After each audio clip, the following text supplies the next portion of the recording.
Hey guys, so this is Lane, and I'm about to be posting the 2 videos I owe y'all because I didn't post technically yesterday since it's already past 12 sometime right now. So on a technicality, I didn't post yesterday, that being Thursday. I'm gonna be posting today also. So I'm gonna try getting caught up on those 2 videos. But what I'm gonna be doing in this video for what I hate about Pride Month, like I was trying to get, not to get through, but I made brief mention that I was gonna try to I made brief mention that I was going to try going and switching more to the refuting arguments standpoint, and so that's what I'm gonna be introducing to in my first video today. It's I was watching this video, and I was watching it specifically for me to be able to watch it and refute it. So the first one boils down to a constitutional right.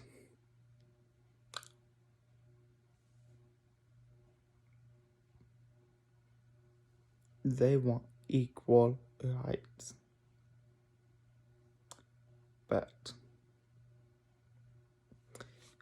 let me think about this.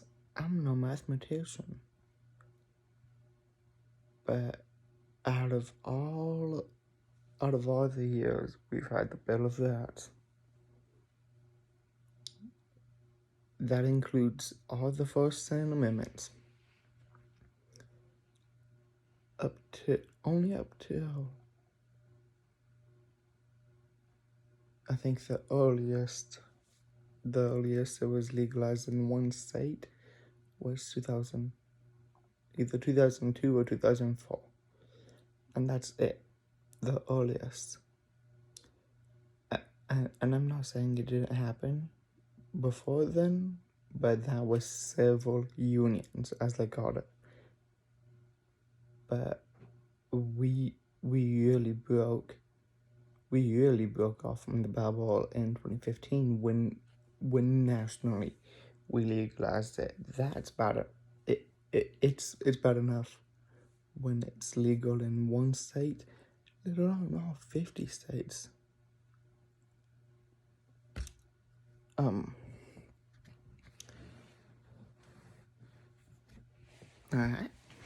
Again, hopefully y'all have been noticing this one thing, that I've not been just giving y'all my opinion. I've always been flipping to the Bible for what the Bible actually says about itself. How did I accent? Okay, I completely passed up what I was looking for. It in Romans, and I started this in an earlier video, but it still holds true. In Romans, chapter 1, verse 26 through verse 32. In the book of Romans 1:26, it says, "For this cause God gave them up unto vile affections. For even that woman did change the natural use into that which is against nature, and likewise also the men leaving the natural use of the woman, burned in that lust one to another, men with men working that which is unseemly, and receiving in themselves that recompense of that error which was meet. And even as they did not like to retain God in that knowledge, God gave them over, to a reprobate mind, to do those which are not convenient, being filled with all unrighteousness, fornication, wickedness, covetousness, maliciousness, full of envy, murder, debate, deceit, malignity, whispers, backbiters, haters of God, despiteful, proud, boasters, inventors of evil things, disobedient to parents, without without understanding, covenant breakers, without natural affection, implacable, unmerciful, who knowing the judgment of God, that they which commit such things are worthy of death, not only do the same, but have pleasure in them that do them. So here's some pretty good points the Bible makes about this topic itself. So, where do I begin? It's not about rights. It's about giving them what they want, giving them that access to sin, legalizing it, making it easier.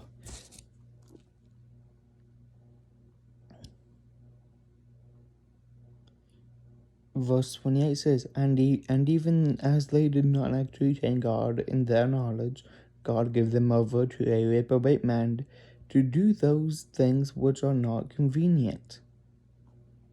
So even though it's not convenient, he still gave them over to a reprobate mind, being filled with our unrighteousness, fornication, wickedness, covetousness, maliciousness, full of envy, murder, debate, deceit, malignity, whispers, backbiters, haters of God, despiteful, proud, boasters, inventors of evil things.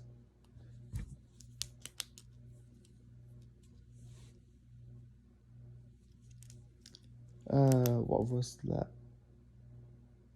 Come on. Oh, okay, found it.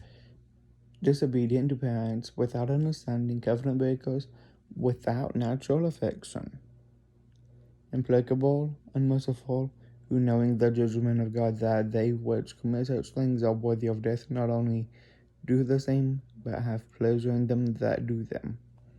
So it's not just my right, because if people keep pushing for, well, it's my right, my choice.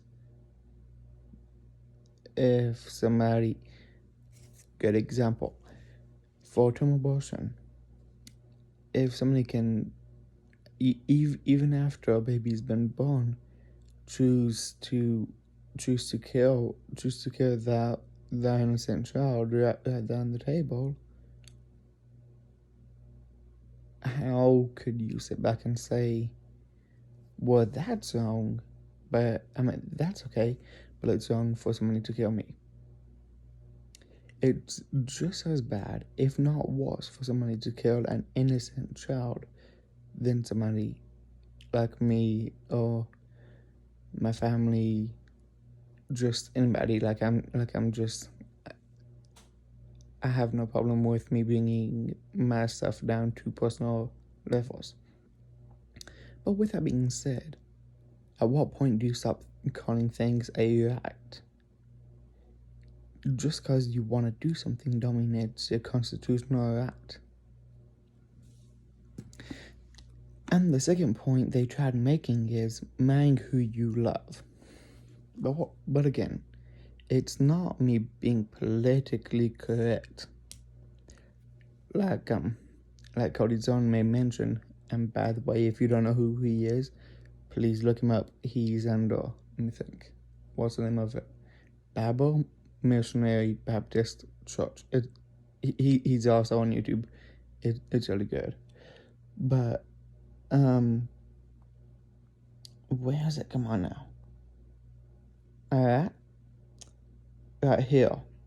In verse 27, catch this. And likewise, also the man leaving the natural use of the woman. It don't say love. It don't. This is something completely different.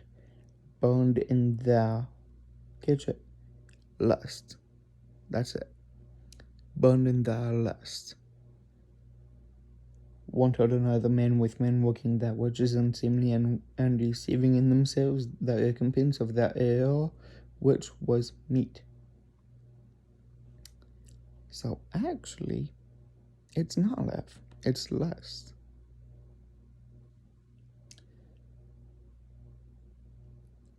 And in verses 29 through 32, where in 29 through 31, he lists off a list of things people who do these things are worthy of death. Not only how does he put it? He says, who knowing the judgment of God, in verse 32, who knowing the judgment of God, that they which commit such things are worthy of death, not only do the same, but have pleasure in them that do them. And so what's that list again? Being filled with all unrighteousness, fornication, wickedness, covetousness, maliciousness, full of envy, murder, debate, deceit, malignity, whisperers, backbiters, haters of God, despiteful, proud, boasters, inventors of evil things. Oh, and by the way, I was also wanting to bring this up. The Bible never once ordains any other marriage other than a male, one male and one female marriage.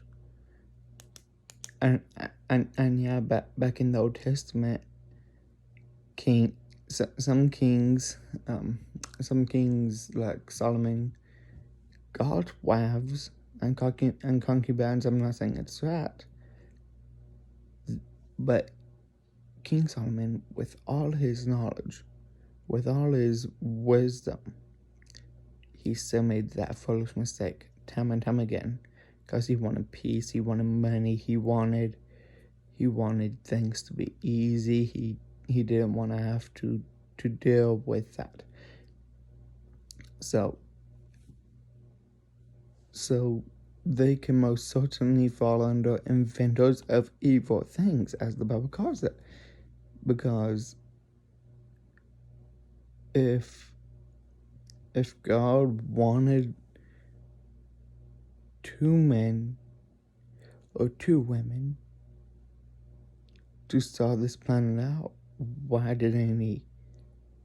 Couldn't he have genetically changed one of them so that they could reproduce?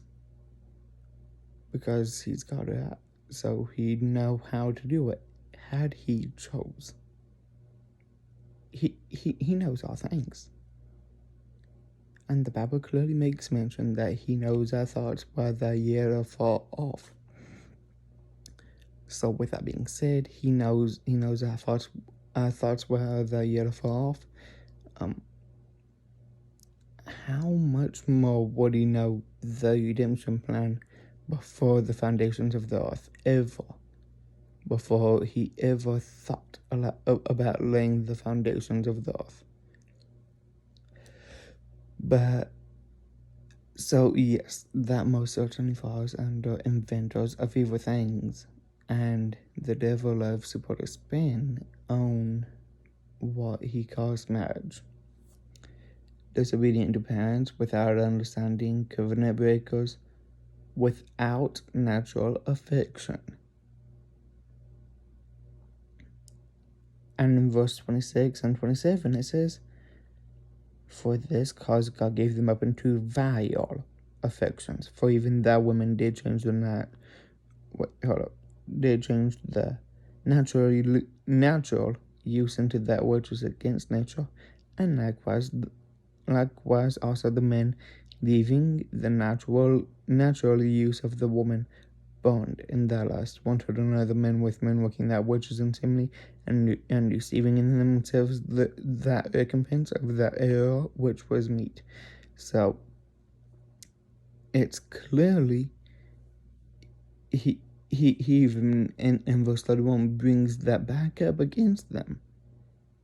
He's saying that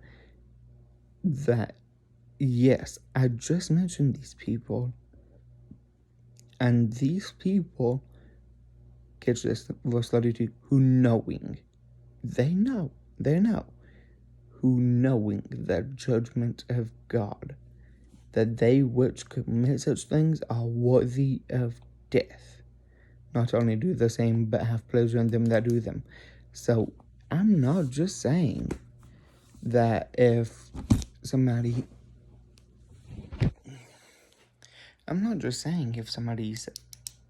a homosexual or a gay, that they are worthy of death, according to the Bible, or that they have rights to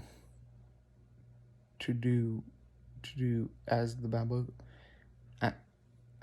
makes, and as the Bible talks about it being clearly a sin. Should people just be let free and let us roam around and have free course and see where we go with this? Absolutely not. But he also says, but not only them, but I don't remember it exactly, but he basically also brought it down to not only them, but them who have pleasure in them. So if you're a Christian, Joel Osteen, I'm looking at you. T.D. Jakes, I'm looking at you. And there's others. But all these people I'm talking about, they know what I'm talking about. And please don't forget to like, comment, share, subscribe, turn this post notifications on so you don't miss a beat. And until next time, peace.